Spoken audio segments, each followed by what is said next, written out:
तर मी घरी सांगितलं मला CA करायचं आहे. एक्साइटमेंटमध्ये आम्ही ते खेळत कलर्स वगैरे खेळत होतो. रेन डान्सचे जे रॉड्स असतात ते अचानक कोसळले. ते पडले, इतके जोरात डोक्यात पडले की मला लागून सुद्धा कळलं नाही की मला लागलंय. घरच्यांना काळजी वाटत होती की बाबा नको, हिला जर हिच्या डोक्यावर मेंदूवर जर ताण पडला तर परत अजून नको त्या म्हणजे वाढायला. सो तू एक काम कर, गॅप घे आणि नेक्स्ट अटेम्प्ट हा 6 मंथ नंतर दे. पोस्टपोन म्हणता म्हणता एक्झाम आमची 5 वेळेस पोस्टपोन झाली. त्यांना टेन्शन होतं की नाही ही फेल झाली तर परत काय कसं. सो म्हटलं नाही मला जायचं आहे. तर मला पप्पा राग स्टँडवर सोडून आले. त्यांना ऑलरेडी त्यांनी अज्युम केलं होतं की पप्पा रडत आहेत म्हणजे ही फेल झाली असेल. अनलकी मी इतकी की ते बघण्यासाठी मी तिथे समोर नव्हते. जगाचा रिवाज आहे, जोपर्यंत काम आहे तोपर्यंतच नाव आहे, नाहीतर लांबूनच सलाम आहे. तर मागे बघून शिकायचे आणि पुढे बघून चालायचे. मी पाथर्डीतून खूप खेडेगावातून आलेली मुलगी, जिथे इंग्लिश कॉमर्स नसल्यामुळे मी शहरात गेले आणि शहरात इंग्लिश कॉमर्स करून शहराशी मिळतं जुळतं घेऊन मी तिथे शिकले. वयाच्या 21व्या वर्षी मी CA झाले आणि तो माझा जीवन प्रवास मी तुम्हाला इथे सांगायला आले आहे. नमस्कार, मी गौतमी प्रमोद खाटेर, चार्टर्ड अकाउंटंट. इयत्ता 1ली ते 4थीचं शिक्षण माझं जिल्हा परिषद प्राथमिक शाळेत झालं. वयाच्या ज्यांना मध्यंतरी आल्याच्या नंतर ज्या फायनान्शियल प्रॉब्लेम्स असतात ते कळतात, ते जाणवतात, ते मला 3री-4थीला असतानाच कळायला लागले. कारण मला जसं आठवतं आहे 3री-4थीला असताना माझे भावंडं तर खूप लहान होते. घरात मीच मोठी असल्याने मला थोडंफार तरी कळत होतं. 3री-4थीला असताना अचानक काहीतरी कारणास्तव आमच्या दुकानावर लोनचं एक जप्ती आली आणि ती जप्ती आल्याच्या नंतर आमचं दुकान सील झालं. जो मेन सोर्स असतो आपला तोच सील झाला. त्याच्यामुळे इन्कमचं जे सोर्स असतो तो उपलब्धच नव्हता आणि त्यात माझ्या आत्याचं लग्न आलं. आता लग्न की लोन की दुकान हे तिन्ही गोष्टी आमच्यासमोर होत्या. बट मला जसं आठवतं तेव्हा मला RDचे पैसे भरायचे होते आणि 100 रुपये आम्हाला तेव्हा भरायचे होते. RDचे दर महिन्याला होते. मॅडमनी मला पाठवलं दुकानात आणि मी सरळ डोळ्यांनी पाहत होते की आमच्या दुकानाला सील लागत होते. 1ही रुपया त्या दिवशी आमच्याकडे नव्हता. तर मला इथे विशेष रूपाने सांगायचं असं आहे की माझी जी आत्या आहे जिचं लग्न होतं ती त्या दिवशी दुसऱ्या ब्राईडचा मेकअप करायला गेली. का तर 500 रुपये तिला मिळणार होते आणि त्या 500 रुपयाची किंमत ही त्यावेळेस खूप जास्त होती. हे सगळं माझ्या डोक्यात चालू होतं. हा सगळा विचार माझ्या डोक्यात चालू होता की नाही, ही जी परिस्थिती आता आहे ती आपल्याला परत आयुष्यात अशी परिस्थिती नको आहे आणि ही परिस्थिती आपल्याला बदलायची असेल तर जे सांगतात बाकीचे अभ्यास करावा लागेल तर त्याच अभ्यासावर मी जोर दिला आहे. घरच्या बाकीचे जे आहेत आत्या काका वगैरे ह्यांचं सगळं शिक्षण सायन्स बॅकग्राऊंडने झालं आणि सायन्स पाथर्डीमध्ये होतं. आता मला पुढे करायचं होतं कॉमर्स. मग मी शोधाशोध सुरू केली की आपल्याला नक्की कॉमर्समध्ये काय करायचं आणि कॉमर्समध्ये काय करायच्या नंतर मला एक नवीन मार्ग सापडला की एक चार्टर्ड अकाउंटंट हा एक कोर्स आहे. आता तो चार्टर्ड अकाउंटंट कोर्स करायचा मी घरी सांगितलं की मला चार्टर्ड अकाउंटंट मग एक असतं ना 10वीच्या नंतर विचारतात घरचे की तुम्हाला काय करायचं किंवा तुला हे आता 80 मार्क्स पडले 90 मार्क पडले की तुला कशाला ॲडमिशन घ्यायचं आहे, कोणत्या स्ट्रीमला जायचं आहे. त्यांना एक माहिती होतं की ही सायन्स घेईल, इथेच काहीतरी करेल, BSc MSc होईल, कारण बॅकग्राऊंड तेच होतं. पण मी नवीन काहीतरी होतं की मला कॉमर्स करायचं आहे आणि त्याच्यात मी तो CA कोर्स शोधला. मी जेव्हा आजीला सांगितलं की मला CA करायचं आहे तेव्हा आजीच्या काळात म्हणजे ऑलमोस्ट 60 ते 70 वर्षांपूर्वी तिचे एक भाऊ होते कुणीतरी, तर त्यांना ते चार्टर्ड अकाउंटंट ते करायचं होतं. पण त्यांनी काही शक्य झालं नाही. त्यांनी कमीत कमी 12 वर्ष त्या कोर्समध्ये घातले. ते अनुभव आजीला होता आणि आजीने मला सांगितलं की नाही बेटा, हे एवढं इझी नाही आहे, सो तू दुसरं काहीतरी चूज कर. पण मी म्हटलं की नाही, आता इझी तर काहीच नाही आहे. सायन्समध्ये गेलं तरी तेवढंच हार्ड आहे. प्रत्येक जे काही फील्ड आहे तेवढीच हार्ड आहे. सो मला CA करायचं आहे. आता मी घरी सांगितलं मला CA करायचं आहे. आता शोधाशोध सुरू झाली, पण सगळ्यात मेन मुद्दा CA करायचं आहे. कॉमर्स घ्यावं लागेल, पण कॉमर्स तर इंग्लिशमध्ये लागेल. आणि मेन अडचण अशी होती की मी खेडेगावातून आणि पाथर्डी म्हणजे तालुका आहे पण तिथे कॉमर्स इंग्लिश नव्हतं. मग काय करणार? मग मला बाहेरगावी, माझ्याकडे ऑप्शनच नव्हता की मला बाहेरगावी शहराच्या ठिकाणी जावं लागणार होतं. आणि आमच्या घरातून फर्स्ट टाईम म्हणजे अख्ख्या परिवारातून फर्स्ट टाईम कोणीतरी बाहेर शिकायला जाणार होतं आणि मी पहिली घरातली मुलगी असल्यामुळे सगळ्यांना अशी धाकधूक होती की ही कशी जाणार, कसं ॲडजस्ट करणार, कारण अजून कोणी गेलेलं नाही आहे. आणि विशेष म्हणजे ज्या शहरात जाते तिथं आपलं कोणी असं प्रॉपरला नातेवाईक कोणी नाही आहे, तर कसं करणार. सो ती शोधाशोध सुरू झाल्याच्या नंतर नगरला आल्याच्या नंतर मी इंग्लिश जे कॉलेजेस आहेत ते सर्च केली. त्याच्यामध्ये न्यूअर्स असतील, अहमदनगर कॉलेज असेल, भाऊसाहेब फिरोदे असेल, हे सर्च केल्यानंतर तिथे मी फॉर्म्स भरले आणि त्याच्यानंतर भाऊसाहेब फिरोदे हे कॉलेज फायनल झालं. मग आता पुढे प्रश्न उभा राहिला, राहायचं कुठे? कारण कॉलेज तर सुरू होणार होतं आणि राहायचं कुठे? राहायला म्हणजे मी घर सोडून, आमची जी जॉईंट फॅमिली आहे ती सोडून मी कुठे बाहेर राहिलेलीच नव्हते. तर फर्स्ट टाइम जायचं, तर मी आत्यांकडे राहिले. म्हटलं चला एक 5-6 महिने लोकांशी ओळख होऊसपर्यंत, नवीन फ्रेंड्स मिळूसपर्यंत आपण आत्याचं गाव आहे सोनेवाडी नगरपासून एक 9-10 किलोमीटर आहे, तिथून मी अपडाऊन सुरू केलं. पहिले 2-3 दिवस मला एकदम ओके होते, कारण माझं फक्त कॉलेजचं शेड्यूल होतं. भाऊसाहेब फिरोदिया एक 12 वाजता कॉलेज असायचं, 3:30ला सुटायचं आणि मी 3:30च्या बसनी सोनेवाडीला जायचे. तर कॉलेजचा पहिल्या दिवशी कॉलेजमध्ये गेल्याच्या नंतर सगळं इंट्रोडक्शन वगैरे सगळं इंग्लिशमध्ये झालं. तिथपर्यंत इंग्लिश गाव लेवलला शिकवलेली होती, तिथपर्यंत आम्हाला इंग्लिश येत होती की मायसेल्फ गौतमी खाटेर अँड ऑल, काय करायचं पुढे तेवढं इंग्लिश कळतही होतं आणि बोलताही येत होतं. त्याच्यानंतर भाऊसाहेब फिरोदिया म्हणजे खूप वेल नोन कॉलेज आहे. तिथे येणारे सगळे ऑलमोस्ट स्टुडंट हे कॉन्व्हेंटचे सेक्रेट हार्टचे होते आणि खेड्यागावातून येणारे खूप कमी 4-5 स्टुडंट्स आम्ही तिथे होतो. आता तिथे गेल्याच्या नंतर मला कळलं की नेमकं इंग्लिश हा किती इम्पॉर्टंट पार्ट आहे. आणि मी आलेले आहे मराठी बॅकग्राऊंडनी. आता मराठी बॅकग्राऊंड ते पण आपलं गावाकडचं. इंट्रोडक्शन देतानाच अकाउंटचे सर होते, त्यांनी प्रत्येकाला विचारलं की तुम्हाला पुढे काय करायचं आहे. 100चा क्लास स्टुडंट्स होता, तर 100मधून ऑलमोस्ट 80 जण म्हणत होते की मला चार्टर्ड अकाउंटंट व्हायचं आहे. त्या दिवशी मला कळलं की मी गावात जी अख्ख्या बॅचमधून एकटी मुलगी आले आहे जिला CA करायचं आहे, पण जेव्हा मी तिथे ॲडमिशन घेते तेव्हा कळतं की पूर्ण क्लासलाच CA व्हायचं आहे. मग मला कळालं की इथे कॉम्पिटिशन किती खतरनाक आहे. आणि एक मुलगी जी मी पहिलेच एकतर गावाकडून आले, त्यात मराठी बॅकग्राऊंड, त्याच्यामध्ये मला आल्याच्या नंतर कळलं की CAला किती कॉम्पिटिशन आहे आणि आता मला राहायचं आहे तिथे. सो मी कसं ॲडजस्ट करणार, ह्याच्यामुळे जो माझा कॉन्फिडन्स लेवल होता तो थोडासा अपडाऊन चालला होता. आणि त्याच्यानंतर मग मला कळलं होतं की आपल्याला थोडेसे क्लासेस वगैरे हे लावावेच लागणार, कारण अकाउंट्सला म्हणजे कॉमर्स फील्डला येणारे 10वीच्या नंतर इंग्लिश हा एकच कॉमन सब्जेक्ट आहे, बाकी सगळे येणारे हे नवीन सब्जेक्ट्स आहे. त्याच्यामुळे ते शिकण्यासाठी क्लासेस हे लावावे लागणार होते. तसं आता माझा कॉलेजचा टाईम झाला 12 ते 3:30 आणि क्लासचा टाईम झाला 4 ते 7 आणि मी राहायला आत्याकडे होते. सो आत्याकडे जायला मला 7:30ला लास्ट बस होती. जे ST महामंडळ आहे त्याची 7:30ला मला लास्ट बस होती. माझा क्लास 7 वाजता सुटायचा, तर कधी कधी तो असा डिले व्हायचा, 7च्या 7:30 पावणे 8 पण व्हायचा, कारण आता क्लास आहे ते थोडेफार एक्झाम्पल्स वगैरे असतात तर ते मागे पुढे होतं. 7:30ला लास्ट बस होती. 7:30ला क्लास सुटल्यावर बस स्टँडपर्यंत यायचं, बस स्टँडमधून बसला बसायचं, कारण ती मुक्कामी बस असायची आणि शेवटची बस असायची. मुक्कामी बसने आत्याच्या गावी जायचं, पण कधी कधी काय व्हायचं, डिले झाला तर माझी बस निघून जायची. मग तो प्रवास खूप भयानक होता. तो प्रवास असा होता की मी क्लासमधून स्टँडपर्यंत येणार, स्टँडपर्यंत रिक्षा घेणार, रिक्षानी केडगावपर्यंत जाणार आणि केडगावच्या नंतर तिथे मला माझ्या आत्याचे जे मिस्टर आहेत काका, ते मला घ्यायला येणार आणि तिथून मी मग सोनेवाडीला जाणार. हा माझा तो प्रवास जो खूप भयानक होता. आणि एकटी मुलगी मी एवढ्या रात्री ट्रॅव्हल करायचं, कारण एखादं जरी सोबत असेल तर काही वाटत नाही, बट मी एकटीने जायचं. सो तो एक प्रवास चालू होता. पण अचानक माझे 4-5 दिवस असे सलग कंटिन्यू झाल्यामुळे जे ST महामंडळाचे कर्मचारी होते, जे ड्रायव्हर कंडक्टर होते, ते मुक्कामी बसला ऑलमोस्ट सेम असायचे, कारण त्यांचं गाव होतं ते मुक्कामी तिथे जायचे. सो ते ड्रायव्हर आणि कंडक्टरशी माझी ओळख झाली आणि डेली रुटीनला ते मला खूप युजफुल झालं. मग शेवटी आमची नंबर कॉन्टॅक्ट आम्ही एकमेकांना एक्सचेंज केले, कारण मला माहिती होतं त्यांना माहिती होतं की ही जी आहे जी आपल्या गाडीला रोज येणार आहे, ह्या बसला तिला यायचं आहे, कारण त्याच गावाला जायचं आहे आणि लास्ट बस ही आहे. ही बस गेल्याच्या नंतर हिची ओढाताण खूप होते.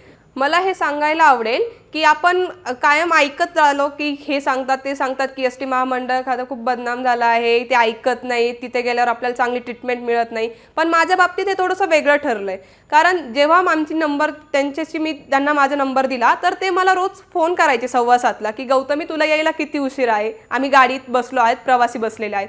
किंवा कधी कधी असं व्हायचं की मला 5-10 मिनिट मी त्यांना मेसेज करून सांगायचे की काका थांबा 5 मिनिटं आहेत, मी 5 मिनिटात स्टँडवर येणार आहे.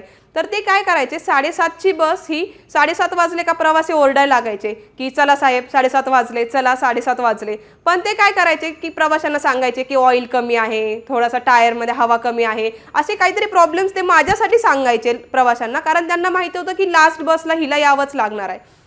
ते 15 मिनिटपर्यंत ते माझी वाट बघायचे आणि तोपर्यंत त्या प्रवाशांना ते थांबून पकडायचे आणि मी आल्याच्या नंतर ते तिथून चालायचे. म्हणजे एवढं सपोर्ट मला त्या ST महामंडळाच्या कर्मचाऱ्यांनी केला आहे. तर हे रुटीन लाईफ सुरू असताना तेव्हा माझ्या अचानक लक्षात आलं की नाही, एवढा सपोर्ट जर आपल्याला या सगळ्यांकडून मिळतोय तर आपल्याला नक्कीच काहीतरी करायचं आहे. आता ते एवढं सगळं सोयीचं असतानाही मला रात्री 7:30-8 व्हायचे घरी यायला, 7:15 व्हायचे. तर त्याच्यानंतर काय व्हायचं की मला अभ्यासाला वेळ खूप कमी मिळायचा, कारण दुसऱ्या दिवशी परत सकाळी 9च्या बसने मला नगरला जावं लागायचं आणि आत्याकडे असल्यामुळे थोडेफार काम वगैरे करावे लागायचे. सो त्याच्यामुळे काय झालं की मला काम प्लस अभ्यास आणि ट्रॅव्हलिंगमध्ये माझा थोडा टाईम जास्त जायला लागला. त्याच्यामुळे मला असं वाटलं की नाही, इथून पुढे जर आपल्याला क्लासेस वगैरे सगळं डेली रुटीन रेग्युलर करायचं असेल तर आपल्याला शिफ्ट व्हावं लागेल. आणि सोबत मला माझी बहीणही आली, त्याच्यामुळे आम्ही नगरला शिफ्ट झालो. नगरला शिफ्ट झाल्याच्या नंतर माझे CPT 11वी-12वी झाली आणि CPTचे जे CAचे एंट्रन्स असते त्याचे क्लासेस सुरू झाले.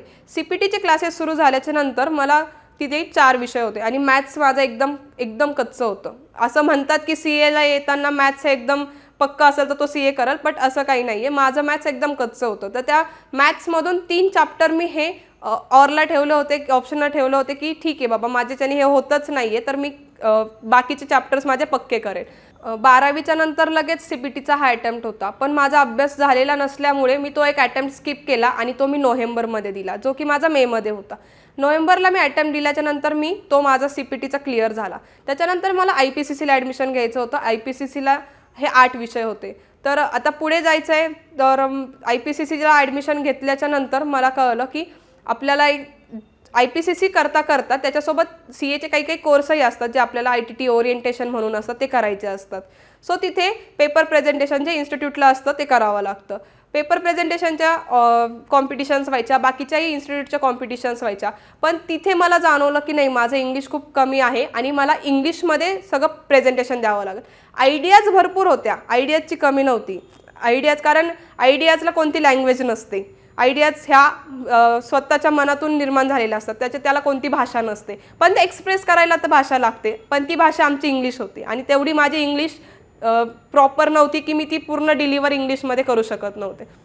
मग मी काय करायला लागले, माझ्या फ्रेंड्सला मी ते आयडियाज द्यायला लागले आणि ते इंग्लिशमधून प्रेझेंट करून त्यांना प्राइजेस मिळत गेले. पण माझी आजपर्यंत कधीच हिंमत नाही झाली की मी त्या इन्स्टिट्यूटमध्ये गेले आणि मी इंग्लिशमध्ये पेपर प्रेझेंटेशन मी भाग घ्यायचे, मला भरपूर प्राइजेस मिळायचे, पण ते कधी मिळायचे जिथं लँग्वेज मॅटरच नव्हती करत. मग जिथे स्पोर्ट्स गेम्स असतील, इन्स्ट्रुमेंट प्लेईंग असेल, या गेम्समध्ये मला प्राइजेस मिळत होते, मग ते फर्स्ट प्राइजेस मिळत होते, पण पेपर प्रेझेंटेशन माझ्या कधीच नाही झालं. बट त्याच्यानंतर मग एक डेव्हलपिंग कोर्स होता इंग्लिशचा, तिथे आम्ही थोडंसं इंग्लिश डेव्हलप करत गेलो आणि त्यानंतर मग मी इंग्लिशवर थोडासा अभ्यास केला, डिक्शनरी वाढवत गेले, माझे वर्ड्स मी शोधत गेले, वर्ड्सचे अर्थ शोधत गेले आणि त्याच्यानंतर माझी जी वोकॅब्युलरी असते ती वाढत गेली. आणि त्यानंतर मग मी इंग्लिशवर काम केल्याच्या नंतर मग मला कळलं की आता माझा फोकस CA आहे आणि मला लवकरात लवकर माझं IPCC ही क्रॅक करून आर्टिकलशिप स्टार्ट करायची होती. सो IPCCचे मी दोन्ही ग्रुप दिले आणि मी ते क्लिअर झाले. फर्स्ट अटेम्प्टमध्ये दोन्ही माझे क्लिअर झाले. आता आर्टिकलशिप करायची, तर मी ठरवलं होतं की मी पुण्याला येऊन आर्टिकलशिप करेन. नगरला करायची असेल तर माझं एक फिक्स होतं की माझे जे प्रिन्सिपल आहेत मोहन बर्मेचा सर, जे CA आहेत, त्यांच्याकडेच मला आर्टिकलशिप करायची आहे. जर मला त्यांच्याकडे वॅकन्सी नसती मिळाली तर मग मी पुण्याला येणार होते. पण लकीली मी तिथे गेले आणि एक वॅकन्सी ब्लँक होती, तर त्यांनी मला तिथे वॅकंट प्लेस मला दिली आणि मी सरांकडे जॉईन झाले. IPCCच्या दुसऱ्या ग्रुपच्या पेपरच्या वेळेस प्रिपरेशन चालू होतं. सर अचानक थोडंसं काम असल्यामुळे भूतानला गेले आणि माझी इंटर्नशिप चालू होती. भूतानला सर दुसऱ्या दिवशी येणार होते आणि त्याच्या आदल्या दिवशी रंगपंचमी होती. सो आम्ही एक असतं ना की शहरात गेलो आहे, सो आता तिथे रंगपंचमी, कारण खेडेगावात आमच्याकडे धुलीवंदन, पण ते खूप वेगळ्या पद्धतीने व्हायचं आणि शहरात एक इव्हेंट असतो. सो तो इव्हेंट आम्हाला जॉईन करायचा होता. तर माझ्यासोबत माझे फ्रेंड्सही होते, सगळ्यांना जायचं होतं. आता तिथे जायचं होतं तर आम्ही सरांना विचारलं, जे ज्युनियर सर होते त्यांना विचारलं की आम्हाला जायचं आहे, रंगपंचमी आहे, आम्हाला हॉलिडे द्या. सो सरांनी नाही दिला. सर म्हणे की नाही, आपलं काम मस्ट आहे, पहिले काम करा मग बघू. 12 वाजता सुरू होणारा इव्हेंट, आम्ही 4 वाजेपर्यंत ऑफिसमध्ये काम करत होतो, पण सर काही आम्हाला जा म्हटले नाही. पण 4:30ला आम्ही मागेच लागलो सरांना की सर 1च तास राहिला आहे, आम्हाला जाऊन द्या. सो सर म्हणे की ठीक आहे, आता तुम्ही जा. तर आम्ही सगळे फ्रेंड्स गेलो. तिथे गेल्याच्या नंतर एकदम एक्साइटमेंटमध्ये आम्ही ते कलर्स वगैरे खेळत होतो आणि अचानक रेन डान्स जो असतो, ते रेन डान्सचे जे रॉड्स असतात ते अचानक कोसळले. ते पडले, इतके जोरात डोक्यात पडले की मला लागून सुद्धा कळलं नाही की मला लागलंय. पण जी माझ्यासोबत माझी फ्रेंड होती, तिला ते डोक्यातून रक्त वगैरे आलं, सो ते आम्हाला कळलं की तिला लागलंय. तिला मी घेऊन हॉस्पिटलमध्ये गेले, ड्रेसिंग वगैरे केलं. त्यानंतर मी तिला तिच्या घरीही सोडलं. तिला सोडून आल्याच्या नंतर मी जेव्हा घरी आले तेव्हा मला एक अर्धा तास काहीच एकदम नॉर्मल होते. अर्ध्या तासानंतर माझ्या डोक्यात अचानक मुंग्या यायला लागल्या, कारण तेव्हा आम्हाला ऑलमोस्ट 8:30-9 वाजलेले होते आणि मी मुंग्या येत होत्या, तर तेव्हा मला जाणवलं की नाही मलाही लागलेलं आहे. आणि हळूहळू जो मुक्कामार असतो तो नंतरच दुखतो, इतका हळूहळू इतका त्याचा ताण वाढला. पण अचानक मला इन्स्टिट्यूटचे जे आमचे सर होते त्यांचा फोन आला की विकासा टीम, जी इन्स्टिट्यूटची विकासा म्हणजे स्टुडंटची टीम असते ती आपल्याला सिलेक्ट करायची आहे, त्याच्यामध्ये मला तुझं नाव द्यायचं आहे, तर मला भेट. तर मी म्हटलं आता सरांना नाही कसं म्हणणार, मी म्हटलं हो ठीक आहे सर, मी तुम्हाला भेटते. तेव्हाच मी 9:15 वाजता सरांना भेटायला गेले. तर तिथे अचानक सरांना बोलता बोलता मला कळलं की नाही मला असं चक्कर आल्यासारखं होतंय. तर मी सरांना म्हटलं सर आपण या विषयावर थोडं उद्या परवा बोलूया, मला घरी जाऊ द्या. मी त्यांना सोडून घरी आले आणि मला कळलं की लागले म्हणून मी घरी फोन केला. तर आमच्या घरचे सगळे कोणत्या तरी जत्रेत गेल्यामुळे ते फोन रिसीव्ह करू शकत नव्हते, तिथे नेटवर्कच नव्हता आणि ज्यांचं लागत होतं त्यांना कळतच नव्हतं की फोन येतोय. सो मला आता असं झालं की सांगू कोणाला. घरच्यांचे जेव्हा घरी गेले तेव्हा मला रात्री 11:30 वाजता फोन आला की काय झालंय. मग मी त्यांना सगळं, एक तर पहिले हिंमतच नव्हती मी, कारण घरी सांगितलंच नव्हतं की इव्हेंटला चालले. आता इव्हेंटला चालले आणि आता त्यांना कळलं की मी इव्हेंटला जाऊन आले आणि त्याच्यात हा कुटाणा. कार्यक्रम झाल्याच्या नंतर मग त्यांना कळलं की असं. मग म्हणे आम्ही आत्ता निघतो. तर मी म्हटलं नाही ठीक आहे, मी रात्र काढू शकते, तुम्ही सकाळीच या. जेव्हा दुसऱ्या दिवशी सकाळी पप्पा ते सगळे पाथर्डीवरून 6 वाजता नगरला आले, तर मला आनंद ऋषीजी हॉस्पिटलमध्ये नेलं आणि तिथे MRI केला. सर तोपर्यंत भूतानवरून सर आलेले होते आणि सरही तिथे हॉस्पिटलमध्ये आले. हॉस्पिटलमध्ये आल्याच्या नंतर MRI केल्याच्या नंतर मला कळलं होतं की माझ्या छोट्या मेंदूला मार लागला आहे आणि डॉक्टरांनी कंप्लीट रेस्ट सांगितली आहे. आणि घरच्यांना काळजी वाटत होती की बाबा नको, हिला जर हिच्या डोक्यावर मेंदूवर जर ताण पडला तर परत अजून नको त्या म्हणजे वाढायला. सो तू एक काम कर, गॅप घे आणि नेक्स्ट अटेम्प्ट हा 6 मंथ नंतर दे. पण मला असं होतं की नको, 6 मंथ्स म्हणजे एक CA साठी खूप मोठे असतात.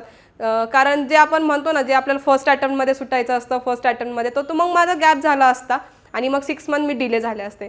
तर मी म्हटलं की नाही ठीक आहे, मी अटेम्प्ट देईल, जेवढं शक्य होईल तेवढा अभ्यास करेल, पण मी अटेम्प्ट देईल. आणि मी अटेम्प्ट दिल्याच्या नंतर तोही अटेम्प्ट मी क्लिअर झाले. माझी आर्टिकलशिपचा पिरियड हा 2.5 वर्षाचा क्लिअर झाल्याच्या नंतर माझी फायनलची एक्झाम येणार होती आणि सरांनी विचारलं तू कसं करणार आहे, सिंगल ग्रुप देणार आहे का दोन्ही ग्रुप देणार आहे, कारण 2 ग्रुप असतात. सो सरांना असं म्हणायचं होतं की तू जर सिंगल ग्रुप देणार असेल तर तुला मी 2-3 महिने सुट्टी देईल, पण जर तू दोन्ही ग्रुप देणार असेल तर मी तुला 6 महिने लिव्स देईल. मी म्हटलं नाही सर, मला दोन्ही द्यायचे आहेत. त्याच्यासोबत माझ्यासोबत जी माझी फ्रेंड होती तेव्हाच आम्ही ठरवलं होतं की आता आलोय सोबत तर सुटायचं पण सोबत. सो तू एकतर दोघी फेल होऊयात नाही तर दोघी पास होऊयात, पण काहीतरी दोघी सोबत करूया. सो तिथे ठरल्याच्या नंतर आम्ही सांगितलं सरांना की सर नाही, आम्हाला 6 मंथची लिव्ह पाहिजे, कारण आम्ही दोन्ही ग्रुप देतोय, आमचे क्लासेस चालू झाले. सरांनी आम्हाला हॉलिडेज दिले. हॉलिडेज दिल्याच्या नंतर मार्चमध्ये आमचे क्लासेस संपले आणि मार्च एप्रिल मे आमची एक्झाम मेमध्ये होणार होती, मे एंडिंगला सुरू होणार होती. ते मार्च आणि एप्रिल आणि मे असे आमच्याकडे 2-2.5 महिने होते रिव्हिजनसाठी. आता रिव्हिजन करणार तर तेवढ्यात मला घरून फोन आला की तुला घरी यावं लागेल. म्हटलं कशासाठी, तर म्हणे की हे काहीतरी लॉकडाऊन वगैरे लागणार आहे, कर्फ्यू लागणार आहे काहीतरी, सो तू ये. मी म्हटलं की ठीक आहे, एवढं काही नाही आहे हार्डली, कारण माझ्या आयुष्यात मी असा कधी रोगही पाहिला नाही आणि एवढं लॉकडाऊन तर आयुष्यात कधी पाहिलं नव्हतं, कारण 20-22 वर्षात मी कधी हे पाहिलंच नाही. आणि त्याच्यानंतर जेव्हा मी पप्पा म्हटले की ठीक आहे बाबा तुला नाही यायचं ना, मी म्हटलं एवढा अभ्यास आहे, एवढे पुस्तक आहेत, एवढे मी घेऊन नाही येऊ शकत. तर मला म्हणे की ठीक आहे, मग तू 2 पुस्तक घेऊन ये, सॅटर्डे संडे आहे, मंडेला तू परत जाशील. म्हटलं ओके ठीक आहे. मग मी जे काही 2-3 इसेन्शियल्स बुक्स होते ते घेतले, 1-2 ड्रेस घेतले आणि मी गेले गावी. म्हटलं चला वाचूया. पण 20 तारीख गेली, 21 तारीख आली, 21ला कर्फ्यू होता, एकदम पूर्ण देशच अख्खा लॉकडाऊन झाला. आणि त्याच्यानंतर वाटलं ठीक आहे अजून 2 दिवसानंतर आपण रिटर्न येऊया. पण ते एवढं वाढत गेलं लॉकडाऊन, तर तुम्हाला सगळ्यांनाच माहिती आहे की लॉकडाऊन काय होतं आणि कसं होतं. तर एवढं भयानक की आमचे एक्झाम आम्हाला वाटलं होतं की बाबा हे कोणालाच माहीत नाही की एवढं 1-1.5-2 वर्ष चालेल. आम्हाला वाटलं हार्डली अजून 8 दिवस 15 दिवस. सो 1 महिना गेला. आमची एक्झाम तर मेमध्येच होते, आमचा अभ्यास चालू होता. त्या लॉकडाऊनचा ना आमचा संबंधच नव्हता, कारण आम्ही आणि आमचे पुस्तकं एवढाच आमचा कॉन्टॅक्ट होता. तसंही लॉकडाऊन असतं काय नसतं काय, कारण आमचा संबंध तेवढाच होता. तर आम्ही ते पुस्तक वाचत गेलो आणि पुस्तक वाचताना मग मे महिन्यात आम्हाला कळलं की नाही एक्झाम पोस्टपोन झाली. पोस्टपोन म्हणता एक्झाम आमची 5 वेळेस पोस्टपोन झाली. जर आम्हाला तेव्हाच डायरेक्ट सांगितलं असतं की नाही तुमची एक्झाम मेमध्ये न होता डायरेक्ट नोव्हेंबरमध्ये होणार आहे, पण तेव्हा असा अंदाज नव्हता की कधी सगळं ओपन होईल, लॉकडाऊन कधी ओपन होईल, असं कधीच अंदाजच नव्हता. पण त्यांनी आम्हाला असं केलं की नाही 1 महिन्यानंतर मग ते कसं होतं, एक 8 सब्जेक्ट आणि 1 महिना राहिला आहे, तो आपल्याला हार्डली 4-4, 5-5 दिवस एका विषयाला येतात. सो त्या विषयाने त्याच्या पद्धतीने आम्ही अभ्यास करत गेलो की 4 विषय 4 दिवस, परत 4 विषय 4 दिवस 4 विषय असे करत करत गेलो. आणि तेव्हा 1 महिना गेला का परत नोटिफिकेशन यायचं की 1 मंथ डिले, परत 1 मंथ डिले. मग असं करत गेल्याच्या नंतर फायनली नोव्हेंबरमध्ये आमची एक्झाम आली आणि आम्ही त्या एक्झामला ॲपियर झालो. एक्झामला ॲपियर झाल्याच्या नंतर आमच्याकडे एक असा ऑप्शन होता की तुम्ही ऑप्ट आऊट हा ऑप्शन सिलेक्ट करू शकता जर तुम्हाला कोरोना झाला असं दाखवून. अँड जानेवारीमध्ये तुम्ही परत अटेम्प्ट देऊ शकत होता. पण जर तुम्ही तसं नाही केलं तर तुम्हाला डायरेक्ट 6 मंथ नंतर अटेम्प्ट होता. 6 मंथ्स नंतर अटेम्प्ट. तर आम्ही तो अटेम्प्ट द्यायला गेलो. दोन्ही ग्रुप सुरू झाले आणि पहिला पेपर दिला एकदम वेल अँड गुड, म्हणजे सगळे असे नाचत बाहेर आलो एकदम. सेकंड पेपरला एका ब्लॉकमध्ये ते कोरोना असल्यामुळे हार्डली 15 जणांचा एक ब्लॉक होता. 10 ते 15 जण एक ब्लॉकमध्ये असायचे. दुसऱ्या पेपरला SFMला इतका टफ पेपर होता की असं वाटायला लागलं की अर्ध्याच्या वरती जणांना कोरोना होणार आहे आता आणि कोणी येणारच नाही आहे. सो मी तो SFMचा पेपर देऊन आल्याच्या नंतर आमच्यात डिस्कशन झालं आणि माझ्या फ्रेंड्सना विचारलं मी काय करायचं, आपण पण ऑप्ट आऊट करूया आणि कशाला 6 महिने वाट बघायची, ऑप्ट आऊट करून आपण जानेवारीत पेपर देऊया. बट तिचा तो डिसिजन होता की नाही गौतमी, आपण आत्ताच देऊ. कारण काय, आपण एवढा अभ्यास केला आहे आणि 6 महिने वाट, ठीक आहे नाही झालं क्लिअर तर 6 महिन्यांनी तसाही पेपर द्यायचा आहे. सो आपण तो डिले न करता आपण आत्ताच देऊ. सो तिच्या कॉन्फिडन्सवर मी माझे बाकीचे पेपर दिले आणि मला चला बाबा फर्स्ट ग्रुप नाही निघला तर नाही निघला, पण सेकंड ग्रुप हा माझा चांगला गेला तो सुटेल. असं करता करता एक पेपर सगळे झाले आणि मी परत थोडंसं लॉकडाऊनचं ते कोरोना पिरियड आला आणि परत आम्हाला घरी गेलो. घरी गेल्याच्या नंतर 1-1.5 महिना गेला. 1 फेब्रुवारीला आम्हाला नोटिफिकेशन आलं होतं की 1 फेब्रुवारीला इव्हिनिंगला किंवा 2 फेब्रुवारीला मॉर्निंगला तुमचा रिझल्ट लागेल. आता हे मला कळलं होतं. आता माझ्यात हिंमत नव्हती की घरी सांगायचं की हा बाबा आता रिझल्ट लागणार आहे. सो असं तर पण घरच्यांना ते न्यूजमधून कुठून तरी कळतच होतं की बाबा आता रिझल्ट आहे. पण माझं असं होतं की मला पाथर्डीत नव्हतं थांबायचं. तर मी घरी सांगितलं की मला नगरला जायचं आहे. घरच्यांना माहीत होतं की हिचा रिझल्ट आहे म्हणून हिला जायचं आहे, पण ते मला काही बोलले नाहीत. असं पप्पा म्हणे की नाही तू इथंच थांब. त्यांना टेन्शन होतं की नाही ही फेल झाली तर परत काय कसं. सो म्हटलं नाही मला जायचं आहे. तर मला पप्पा रागं स्टँडवर सोडून आले. तर मी बस पकडून मी नगरला आले. नगरला आल्याच्या नंतर 1 फेब्रुवारीला आपलं बजेट असतं, ते बजेट रिलीज होणार होतं, बजेट अनाऊन्स होणार होतं. तर बजेट अनाऊन्स होताना मला जेव्हा माझ्या मैत्रिणीचा फोन आला की तुला यायचं आहे का बजेट ऐकायला इन्स्टिट्यूटला, तर मी म्हटलं नाही मला नाही यायचं, तू जा, मी इथेच ओके आहे. तसं झाल्याच्या नंतर मग ती बजेटला गेली आणि आम्ही वाट बघत होतो की एक तर 1ला इव्हिनिंगला लागेल किंवा उद्या सकाळी लागेल, म्हणजे 2ला मॉर्निंगला. तर असं करत असताना आम्हाला कळलं की नाही, अचानक तिचा फोन, तिने रिझल्ट लागला असं अनाऊन्स झालं. मला तर काही माहीतच नव्हतं आणि तिला कळलं की तिने तिचा रिझल्ट तिथे बजेट सेशनमध्येच पाहिला आणि ती क्लिअर झाली. सो ग्रुपवर मेसेजेस पडले आणि सरांचा अचानक मला कॉल आला की हॅलो गौतमी, मी सर बोलतो आहे, तर तुझा रिझल्ट काय आला. म्हटलं अच्छा सर रिझल्ट लागला. म्हटलं सर नाही मी अजून पाहिला नाही, मी तुम्हाला एक 5 मिनिटात फोन करते. मला नव्हतं शुअर की मी 5 मिनिटात फोन लावणार आहे का मी परत माझं तोंडच नाही दाखवणार आहे. सो ते झाल्याच्या नंतर मी माझं म्हणजे एकदम हात माझे असे एकदम थरथरत होते. फोन ठेवतानाच तर माझी फ्रेंडसोबत होती, तिला म्हटलं की रिझल्ट अनाऊन्स झाला आहे, एक काम कर, आपल्याला रिझल्ट आनंदधामवरच बघायचं आहे, जे माझं श्रद्धास्थान आहे, आपण तिथे जाऊया आणि बघूया. तोपर्यंत मला इतक्या जणांचे फोन होते माझ्या फ्रेंड्सचे की रिझल्ट काय आला. तर मी तिथे गेलो, आनंदधामवर नतमस्तक झालो. तिला माझा फोन दिला, माझा सीट नंबर आणि पिन नंबर दिला की हे तू टाक आणि रिझल्ट चेक कर. सो माझा रिझल्ट हा तिने चेक केला आणि दोन्ही ग्रुप माझे पास क्लिअर झाले. मी म्हटलं ठीक आहे तू पास झाले. मला काही एक्साइटमेंट नव्हती की बाबा ही सांगते असं काय, मला कळतच नव्हतं ती काय सांगते. मी तिला फक्त म्हटलं की तू एक काम कर, SFMचे मार्क्स चेक कर. आम्हाला 40ला पास होतं आणि मला 46 मार्क्स होते SFMला. आणि मग मला ते कळलं की हां आता मी क्लिअर झाले. त्याच्यानंतर जो माझा आनंद होता, म्हणजे आनंदधाममधून जे मी निघले, मला घरी सरप्राईज द्यायचं होतं. मी तोपर्यंत सरांना सांगितलं फोन लावून की सर मी क्लिअर झाले, मी तुमच्याकडे येते. आनंदधामच्या नंतर मी सरांकडे गेले, सरांची भेटले आणि मी सरांना सांगायचंच विसरले की तुम्ही घरी सांगू नका. आणि मी बसनी पाथर्डीला निघाले. बसमध्ये मला इतके फोन येत होते आणि ऑलरेडी माझ्या हातात बुक केन होते. बसमधल्या लोकांनाही कळलं होतं हिचं काहीतरी चालू आहे, काहीतरी झालं आहे आणि माझी फोनची बॅटरी एकदम डिस्चार्ज झाली. आता मला असं वाटलं की घरी माहीतच नसेल आणि लकीली माझ्या शेजारचा जो माणूस होता त्याच्याकडे मला पॉवर बँक मिळाली आणि मी तो फोन चार्ज केला. नकळत का असे ना, पण सरांचा आनंद इतका होता की त्यांनी पप्पांना फोन केला आणि हॅलो, मी गौतमीचं सर बोलतो आहे आणि तुमची मुलगी CA पास झाली आहे. सो पप्पांचं म्हणजे पप्पांना कळतच नव्हतं ते रिॲक्शन कसे जातं, त्यांच्या डोळ्यात पाणी होतं. आणि मम्मी आणि बहीण घरी असल्यामुळे ते अचानक पळत आले की हे पप्पा असे रडत का आहेत. सो त्यांनी विचारलं का, त्यांना ऑलरेडी त्यांनी अज्युम केलं होतं की पप्पा रडत आहेत म्हणजे ही फेल झाली असेल. पण अचानक पप्पा थँक्यू असं एकदम जोरात म्हणाले, तेव्हा ह्यांना कळलं की नाही मी पास झाले. आणि ते जे आनंदाश्रू होते त्यांचे ते एकदम इतके व्हॅल्युएबल होते. पण अनलकी मी इतकी की ते बघण्यासाठी मी तिथे समोर नव्हते. सो ते पण मला जेव्हा कळलं तेव्हा मला माहिती किती आनंद झाला. सो ते असतं की आपलं जे वर्तमान आहे, आपण जे वर्तमानात जे कार्य करतो, जो त्याग करतो, तो आपला भविष्यकाळ ठरवत असतो. सो तुम्ही आत्ता ते करा, कारण जर तुम्हाला मी होऊ शकते तर तुम्हीही होऊ शकता. कारण मी एवढी चंचल असून जर इथपर्यंत पोहोचू शकते तर तुम्हीही पोहोचू शकता. आणि कसं असतं, जे घरचे सांगतात आपल्याला 10वी-12वीच्या नंतर अभ्यास करा, हाच तुमचा टर्निंग पॉईंट आहे, तर तेच महत्त्वाचं आहे की जे 5-7 वर्ष तुम्हाला 12वीच्या नंतर मिळतात तोच तुमचा जो म्हणतो ना आपण प्लस पॉईंट्स असतात तेच. आणि तिथे जे कमवलं ना तेच आपल्याला आयुष्यभर पुरत असतं. या सर्व डेडिकेशन्स आणि हार्डशिपमुळं मी वयाच्या 21व्या वर्षी CA झाले. जोश टॉक्स आता स्पॉटिफाय एक्सक्लुझिव्ह पॉडकास्ट आहे. आमच्या टॉक्सची ऑडिओ आवृत्ती फक्त स्पॉटिफायवर उपलब्ध असेल. तुम्हाला हा व्हिडिओ आवडला असेल तर तुम्ही जोश टॉक्स पॉडकास्टला फॉलो करू शकता आणि अशा आणखी प्रेरणादायी कथा ऐकू शकता, फक्त स्पॉटिफायवर. हा व्हिडिओ आपल्याला कसा वाटला हे आम्हाला कमेंट सेक्शनमध्ये कळवा आणि आपल्या मित्रांसोबत शेअर करायला विसरू नका.